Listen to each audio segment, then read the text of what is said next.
Farmer George Vincent lived on the outskirts of a small town where his pigs roamed peacefully. He was a quiet, reserved man, not too sociable, but everyone knew him as an excellent butcher. His shop always had the freshest products: meat, ground beef, sausages, and links, all of the highest quality. People came from all over to buy something delicious from him. Everyone especially loved his signature ground beef, soft, juicy, and unlike anything they had ever tasted. One day, someone asked him, "George, how do you manage to make such incredible ground beef?" The farmer smiled through clenched teeth and replied, "Family secret." Every night, George left his house with a rusty axe slung over his shoulder.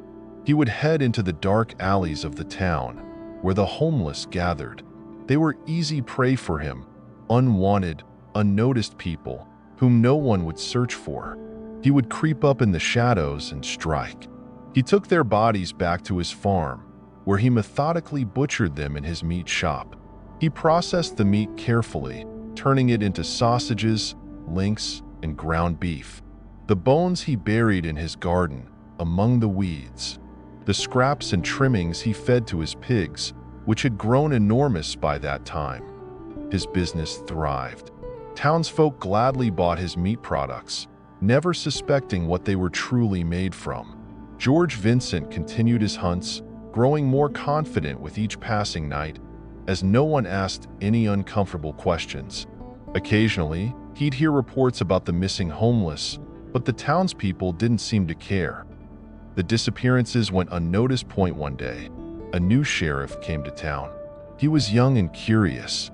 He noticed that the ground in George's garden looked suspiciously disturbed, as if something had been buried there. The sheriff began asking questions, but George brushed him off, claiming he was just expanding his plot for new crops. But the sheriff wasn't convinced. Later that night, he snuck back to the farm and began digging. What he found horrified him to his core. Human bones, stripped clean. In a panic, the sheriff rushed back to his car to call for backup, but he didn't make it. Footsteps echoed behind him in the darkness. George Vincent stood there, holding his rusty axe, a smile on his face, as if he'd been expecting this moment all along. "Time for meat," he whispered, stepping forward.